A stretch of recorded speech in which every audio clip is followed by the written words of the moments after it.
Imagine you're, pushing a shopping cart down, I don't know, aisle 4 of your local grocery store. Yeah, the one with the broken wheel. Exactly, that one wheel that just keeps pulling you to the left. Oh, the worst. Right. So you're operating entirely on autopilot, just staring at rows and rows of these brightly colored packages, and your mind is just a million miles away. Just completely zoned out. Totally. But then, this oddly shaped, bright orange package just stops you cold. And the label on it is, well, pretty fascinating. It really is. I mean, it's labeled as a delicate flower, right? Mm-hmm. But in reality, it is actually a domesticated strain of a terrifying biological parasite. Which is just a wild pivot. A completely bonkers pivot. Yeah. And to top it all off, looking at this thing suddenly makes you vividly taste your childhood. It's powerful stuff. It is. Welcome to the Deep Dive. We are taking a shortcut to being well-informed today, and the mission for this session is to explore how a completely mundane errand can unlock this forgotten world of complex biology, thermodynamic cooking, and deeply personal history. And the catalyst for all of this is a really fascinating, incredibly evocative piece of writing that we're unpacking today. Yeah, the blog post. Yeah, it's a single blog entry. It's titled, Notes on Dieting Part 119. Part 119. I mean, that is some serious dedication. When was this published? It was published recently, June 13, 2026, actually. Okay.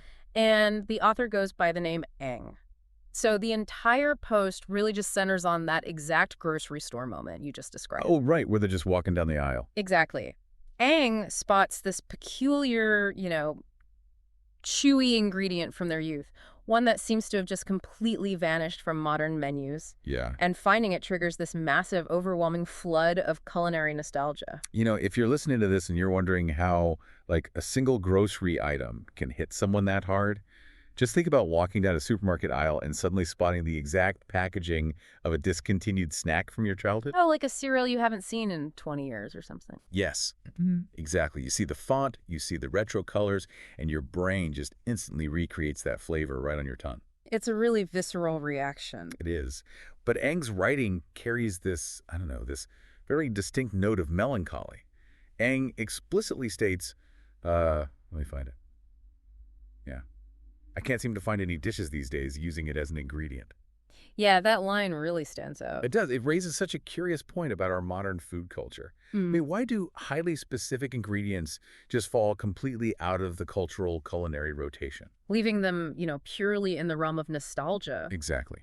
Why does that happen? Well, to really understand why an ingredient vanishes, we first have to understand how human memory actually operates. Okay. Especially when it comes to food. When Eng spots this item, the brain isn't just recalling, a specific family meal. Right. It's deeper than that. Much deeper. Eng is experiencing a longing for a deeply specific sensory reality. I mean, in the very subtitle of the blog post, Eng refers to this ingredient as the chewy texture of my youth. See, that is such a striking phrase to me. Right. Eng doesn't say the delicious flavor or the comforting warmth.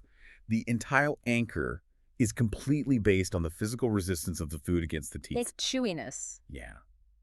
Why is texture, of all things, the primary anchor here? Because, we always hear about smell being the strongest trigger for memory. That's true. Smell and taste are incredibly powerful. And that's because the olfactory bulb has this direct neural superhighway to the hippocampus and the amygdala. Which are the brain centers for, memory and emotion. Exactly. Episodic memory and emotion. But texture operates on a completely different, highly visceral level. How so? Well, texture involves the somatosensory cortex, so it bypasses our logical brain in a way that flavor doesn't always manage. You literally physically interact with texture. Right, you have to actually choke. Yeah, you have to break it down. You feel its structural integrity in your mouth. When an ingredient provides a tactile experience that is that specific, it creates this multidimensional anchor to a specific time and place. So it's the physical engagement that seals the memory. Absolutely. That makes total sense. Yeah. So when an ingredient like that falls out of fashion, you don't just lose a recipe card. No, you lose the physical sensation. Right. You lose that tactile feedback loop that connects you directly to that specific era of your life. It's almost like the ingredient is a physical key. I like that analogy. And without it, that specific memory vault just stays locked. And Eng actually uses that physical key to unlock a deeply observant breakdown of the ingredient itself. Right, shifting from the memory to the actual physical thing on the shelf. Yes. Moving from the emotional reaction to the object, Aang notices this massive gap between what the grocery store label says and the actual biological reality of the item. I'm so glad you brought this up, because this is where the story just takes a very sharp turn into the bizarre. It really does. So Aang looks at the label on the packaging, and the grocery store is proudly calling this item a Cordyceps flower. Yeah. Which sounds lovely, honestly. You picture this delicate, elegant little botanical blossom maybe floating in a high-end teacup or something. Right, a very soothing image. But Aang immediately points out that this is, well, not a flower at all. Not in the slightest. Biologically speaking, what Aang is holding is actually a cultivated fungus. A fungus. Yes. Specifically, a strain known as Cordyceps militaris. Wait, I have to stop and unpack this. So they're selling a fungus, Yeah? but they are branding it as a flower. That's exactly what's happening. I mean, that is some audacious culinary rebranding. I know marketers have to earn their paychecks, but taking a fungus and just slapping the word flower on the label feels incredibly bold. Well, nomenclature dictates consumer behavior, right? I guess so, yeah. The word fungus carries some significant baggage for the average shopper. It evokes, dampness, decay. Mold. Yeah, mold. Mm. Or, at best, maybe standard white button mushrooms. But a Cordyceps flower sounds premium. It sounds botanical and fresh. Exactly. But the biological reality that Aang points out, the Cordyceps militaris, is highly specific. And the crucial word in Aang's description here is cultivated. Right. Why does cultivated matter so much here? Why not just say, hey, it's a mushroom? Because in the wild, the Cordyceps genus has an absolutely terrifying reputation. It's terrifying. How? It's a parasitic fungus that famously overtakes insects. Oh, no. Yeah. The spores land on a host, they penetrate the exoskeleton, and the fungus actually takes over the insect's nervous system. Wait, really? It literally zombifies the insect, forcing it to climb to a high vantage point before the fruiting body just erupts from the insect's head to release more spores. Oh, my God. That is its wild reputation. Are you telling me that Aang is standing in a brightly lit grocery store, having this sweet, nostalgic moment over a zombie bug parasite? Well, no, Aang is holding the cultivated version. Oh, thank goodness. Yeah, this is where human intervention changes the entire narrative. The Cordyceps militaris Aang is looking at is not foraged from a zombified insect in a jungle. Okay, that's a relief. It's a specific strain that has been intentionally grown and managed, usually on safe, controlled grain substrates, like in laboratories or specialized indoor farms. Okay, so no bugs involved. No bugs. This human intervention essentially takes a terrifying biological predator and domesticates it into a perfectly safe, mass-produced grocery staple. Wow. That completely reframes the whole flower label for me. Right. They didn't just put a tuxedo on a regular mushroom. They ran a full PR campaign for a microscopic biological weapon. It really did. So the human intervention makes it accessible and, frankly, safe enough to end up in aisle 4 under this romanticized flower guise, totally masking its true fungal nature. Exactly. Which brings us to the physical sensory reality of actually preparing and eating a domesticated parasite. Right. Aang provides a really robust sensory blueprint in the post. Visually, Aang notes it looks somewhat similar to enoki mushrooms. Right, but Aang notes two very distinct visual differences from standard enoki. What were they? They're thicker, and they are strikingly orange in color. Ah. So if you're trying to visualize this, just imagine a thick, sort of upgraded, bright orange enoki mushroom. Mm-hmm. It definitely stands out on a plate. But, reading through the section of Aang's post, I noticed this massive, fascinating contradiction in the writing. Oh, the contradiction about the flavor profile. Yes. Aang literally writes the words, "I can't recall its taste anymore." Right. But then in the very next breath, Aang immediately lists 4 highly specific flavor notes. It's amazing. Aang states the fungus is supposed to be mild, savory, slightly earthy, with a subtle sweetness. Yeah. It's like saying, I have no idea what that song sounds like, but the bass line is in D minor, the tempo is 120 beats per minute, and has a really great brass section. That's a perfect way to put it. How do you claim to forget a taste and then describe it with sommelier-level precision? Well, this speaks volumes about how deep culinary memory actually goes. It separates intellectual memory from active sensory recall. Okay, break that down for me. So Aang's conscious mind might not be able to actively conjure up the immediate, mouth-watering experience of eating it right this second. Like they can't taste it on their tongue. Exactly. But the intellectual data of its flavor profile, that remains perfectly intact in the brain. Oh, wow. So it's essentially muscle memory for your palate. That's exactly what it is. You might not remember the feeling of riding the bike, but you know exactly where the pedals are. Perfectly said. And let's actually analyze that specific combination of flavors.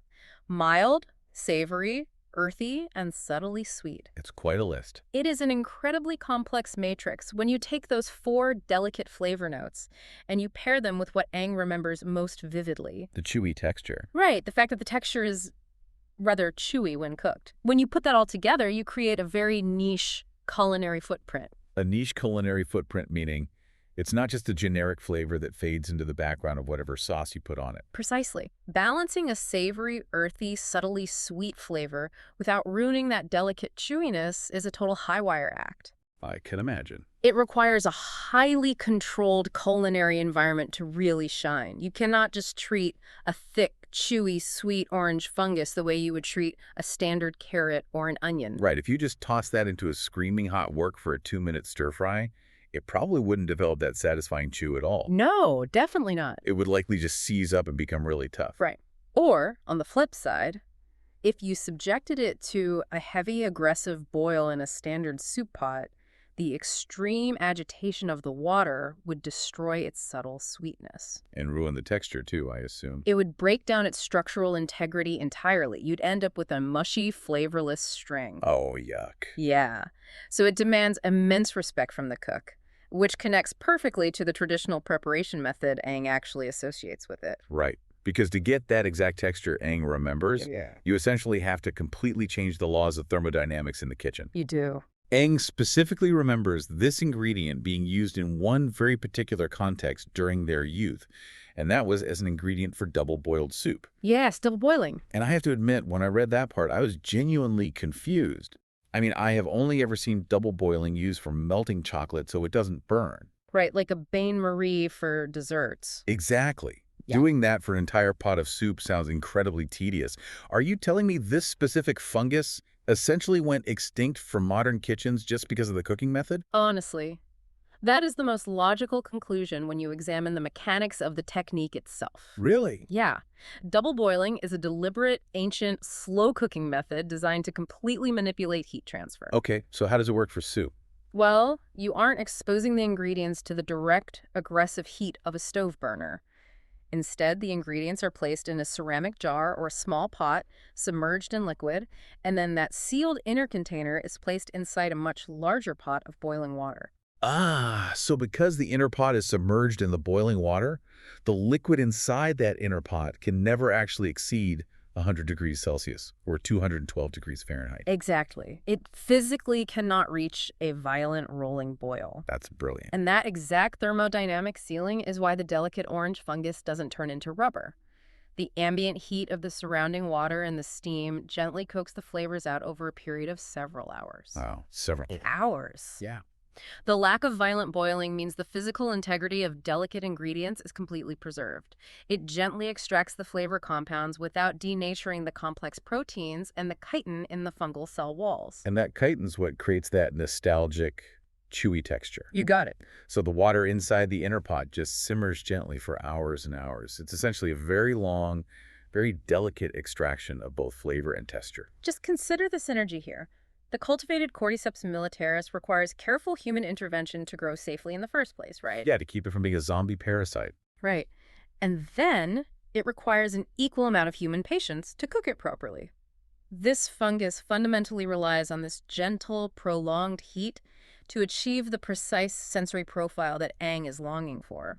And if you look at our modern food culture, patience is basically the one ingredient we have entirely run out of. It's sad, but true. We want efficiency. We want 30-minute meals. We rely on Instant Pots. We use air fryers for everything. Yep. And while those tools are incredibly convenient, they operate on high heat and high pressure. They do not leave any room for the slow, methodical, thermodynamic art of tending to a delicate soup for 4 hours on a Sunday afternoon. Which brings a profound clarity to Aang's melancholy observation at the very start of the blog post. But it's missing from modern dishes. Exactly. The ingredient vanished from everyday dishes because the time required to honor its unique biology vanished from our everyday lives. It literally became a casualty of convenience. The chewy texture of my youth is locked away, not just because the ingredient itself is somewhat rare now, but because the intentionality needed to prepare it correctly has become a modern luxury. That is just beautifully said. We started today with a simple blog post from June 2026. Anne goes to the grocery store, spots an oddly named item, and feels this pang of nostalgia. Just a normal day. Yeah, but from that one isolated observation, we have journeyed through an incredible, interconnected hidden world.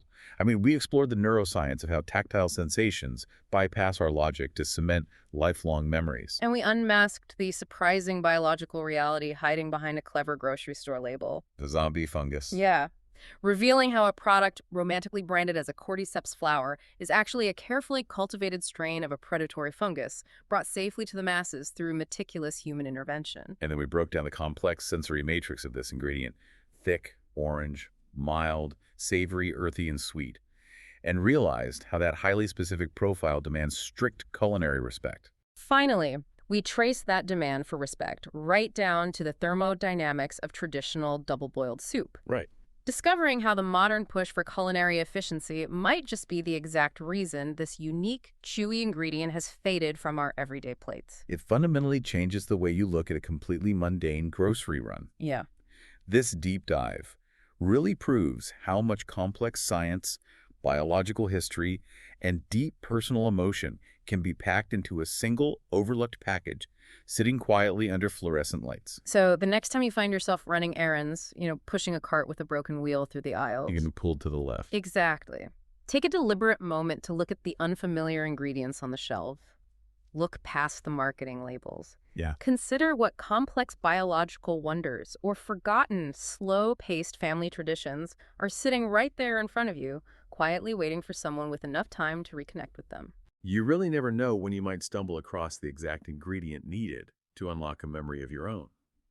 The physical key to your past might be sitting right there, cleverly disguised as a flower.